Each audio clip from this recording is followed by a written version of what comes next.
Toronto Star. I'm Raji Mudler, and this matters.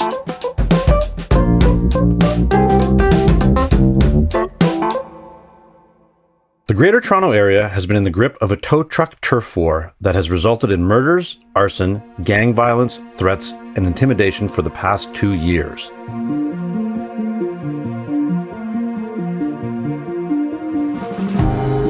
The Greater Toronto Area has been the scene of significant violence between rival tow trucks and tow industry.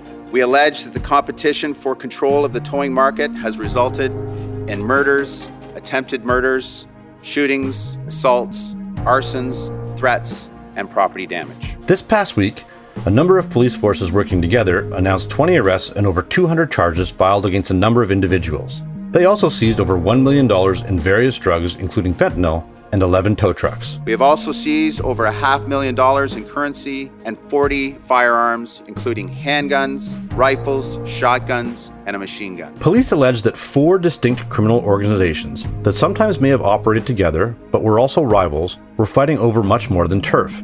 They had a sophisticated scheme that involved insurance fraud wherever they could commit it. Investigators have confirmed the tow companies collaborated with auto repair shops and physiotherapy clinics, as well as car and truck rental companies to carry out their frauds. It's not like it's ever been a completely clean business.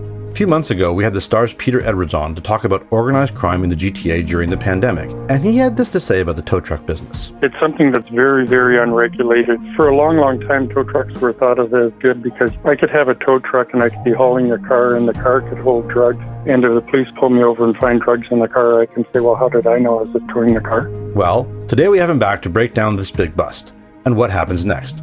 Peter is a crime reporter at the Star who has written over 15 non-fiction books on organized crime and covered this topic extensively.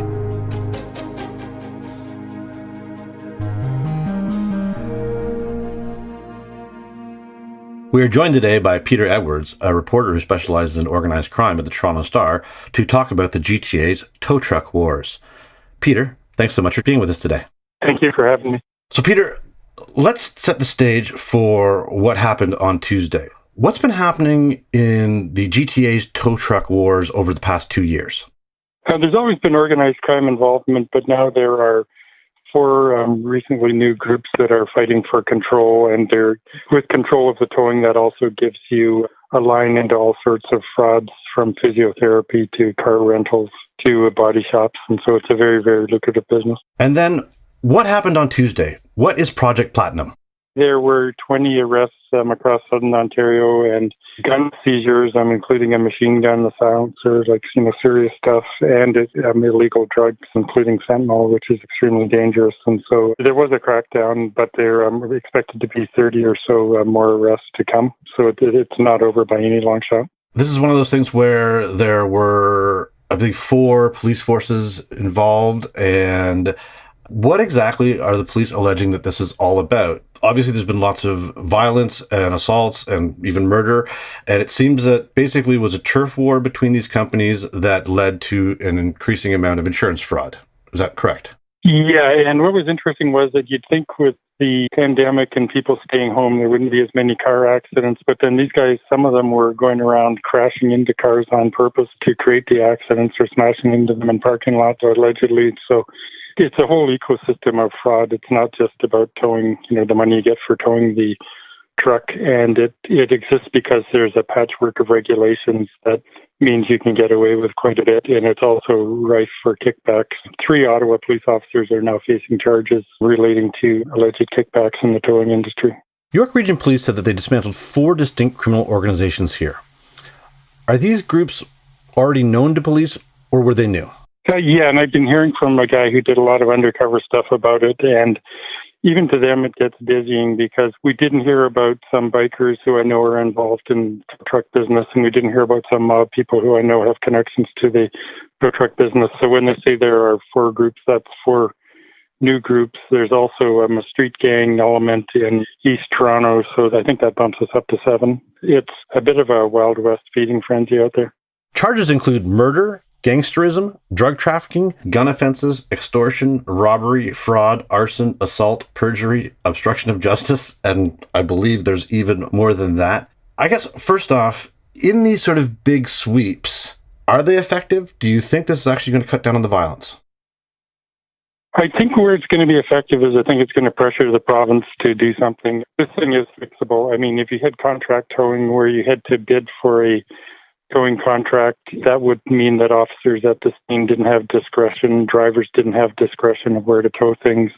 It would mean you could take a closer look at who's involved. It would take it out of the hands of municipalities and make it broader. I think that police can do a short-term job, but the real long-term job is to create openings for honest tow truck drivers. And there are honest tow truck drivers out there. They're just treading pretty lightly now. Let's talk about what got seized. 11 tow trucks, 16 handguns, 13 shotguns, a machine gun.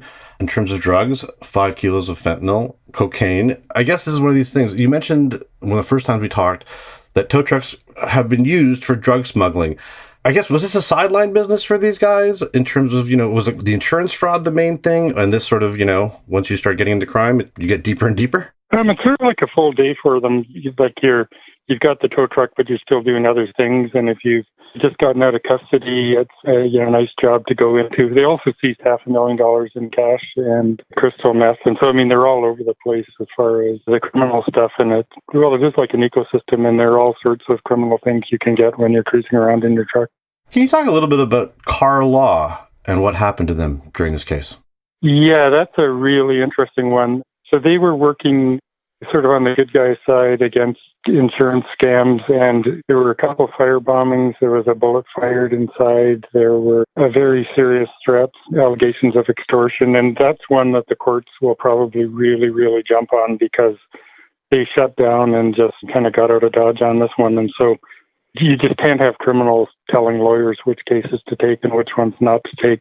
Good for them for trying, but that's one that I think the courts will really, really take seriously. It seems there was a true campaign of harassment against these lawyers who are trying to prosecute these insurance cases, including literally their employees being harassed, and I believe them having to go into hiding. I guess this is one of these things. Do we have an idea of the scope of the insurance fraud that was taking place? Millions like that, and we've got physiotherapy clinics. I heard that there were some lawyers who are not the car law ones, obviously, but there are other lawyers, personal injury ones that probably don't want to be investigated. And so that part hasn't come yet. But the auto body shops, what your insurance company is being charged, whether it's bogus or whether they do damage to your vehicle later, all sorts of things. And it goes back to, it does affect the public because it's why you pay high insurance rates. Let's talk a little bit about the historical context of the industry. I believe you've mentioned to me before that the Bandito murders were from years and years ago. Some of them were involved in the tow truck industry, correct? Yeah, and the bodies after the murders of 8 people connected to the Bandito motorcycle gang in 2006, after the murders, the bodies were hauled by tow trucks, and so bodies were in cars, and the cars are being towed by tow trucks and then dumped off. And through that industry, there's a shooting in a York Region strip club where Hell's Angel was killed a while ago, and the person convicted of that, Frank Lanty, he's a tow truck driver. So, this is a business that's got a new flavor now, but it hasn't been clean for a long, long time, if it's ever been clean. What's next? You're saying the police are expecting at least 30 more arrests, and I believe I read they're also expecting a bit more white-collar crimes involved with this, probably related to the fraud, correct? Yeah, and that's going to be really interesting because I imagine there are a lot of people sweating and, waiting for the knock on the door right now. Just 30 more arrests or more, they made 20, so that's more. They're the unsolved murders. Some of them are still hanging out there. There are quite a bit of stuff, and it's got a real age range too. There's a 15-year-old charged with one of the killings, and so it goes right from the street gang level up to the white-collar rich guy level. Is there any talk about connections to existing organized crime, like the mafia? This is an odd one because the existing guys are fighting to hang on to what they've got because the newcomers are so aggressive.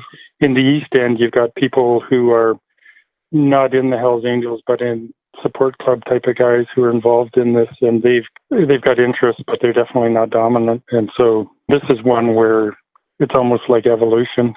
The newer, more aggressive, more hardcore ones are pushing the kind of slower, more comfortable ones. Did you hear anything about this investigation? Was there a break? Did they, wiretaps or anything like that? I think it just got to be so much. I think they said something like 150 incidents over the last couple of years as of February. It was getting so that I know for me on Monday morning, I'd be checking to see, what tow trucks got burned or who got attacked, or it wasn't a shocker.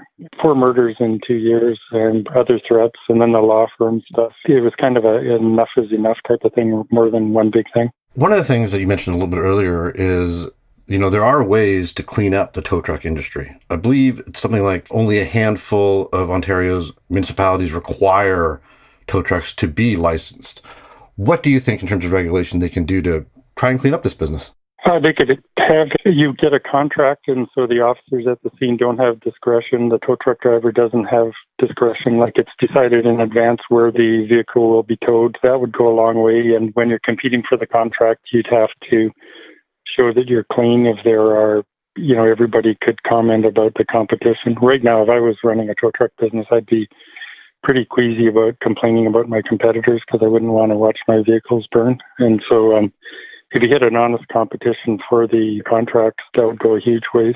Peter, can you just characterize this? I mean, these tow truck wars have been going on for almost 2 years. The crimes have been quite brazen, and this really does feel like it touches across the spectrum of crime in comparison to some of the other bus and crime organizations that you've covered. Yeah, can you give us a little bit of context? Yeah, this has got a real Wild West feel, a real feeding frenzy feel. At the start of this thing, I was wondering who are the two sides fighting, and then you think, okay, now I'm up to 7 sides, and I probably don't have them all. And so it's a huge opportunity created by a huge gap in legislation, really. It's just a perfect storm type of thing. It's perfect for crime, and it's got so many possibilities for making money, and it wasn't even shut down by a pandemic. I mean, people stopped driving, and they're still fighting for for business, which is pretty amazing. What's the most unique thing that you've seen about this? What kind of jumped out for me was just how interconnected this is, that you've got physiotherapists, you've got allegedly dirty cops, you've got hitmen, you've got 15-year-olds who are having all sorts of troubles, you've got drug traffickers, you've got all these people, and they're all feeding off the same basic swamp. What's next? I mean, obviously there's some more arrests coming, but when would we expect to see this actually hit trial? A lot of that depends on COVID-19, and if I was a bad guy, I'd be thinking of cutting a deal because it's going to get tougher, and there's just going to be more and more and more of it. The next really significant thing, I think, is even beyond the trials. It's what's going to be done with legislation.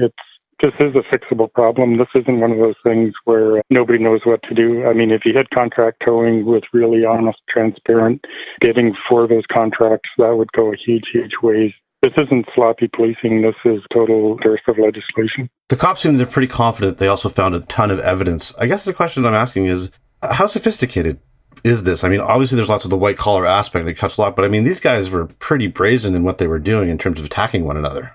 Yeah, so this is more brazen than sophisticated. This isn't some dark web genius geek figuring out the system. This is some lout in a really expensive truck and barreling in and threatening people in the way and then taking money to direct business here and direct it there.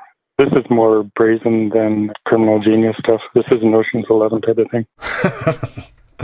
You're going to follow this story. What are you looking for? What type of leads do you want to follow up on? I'm interested in who else pops up. I'm interested in links to street gangs. Obviously, the murders are interesting. I'm interested in where did they get the fentanyl. So I'm interested in the connection between the emerging organized crime groups and the long-standing ones that are going into the second or third generation in the GTA. So it's quite a bit I'm interested in here. It's a whole dirty little island of stuff. These guys don't have a cool name yet in terms of their gangs, like Galloway Boys or anything yet, right? As far as we know? I guess that's something we could work on, but yeah, they don't really have it. Yeah, I'm kind of stumped to think of a cool name for them. It's not really that cool of a business. It's sort of aggressive lout business, not a sneaky, tricky, cool business. Well, I guess these guys clearly need to work on their branding. They might be getting some time in jail to think of that. It's funny though, because I guess you'd have 7 different brands at least.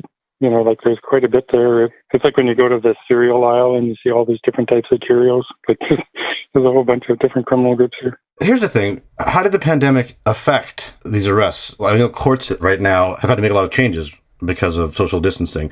Are you aware of anything that they had to do specifically for this? Yeah, this is part's a little troubling. So we've got all these arrests, but at least 12 of these guys are back on the streets, and they haven't had, at least most of them haven't had prohibitions against going back into the tow truck business. And so if you smack up your car by the road, it could be one of the accused in these things who shows up to give you a tow.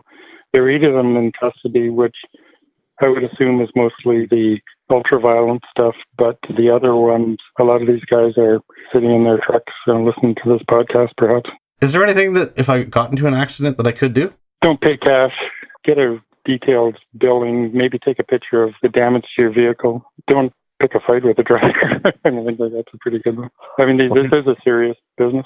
Peter, I think that was really, really great for us. Thanks so much for being with us. Oh, perfect. Yeah, thanks for thinking of me. I'll talk to you. That was Peter Edwards. He covers crime for the Toronto Star.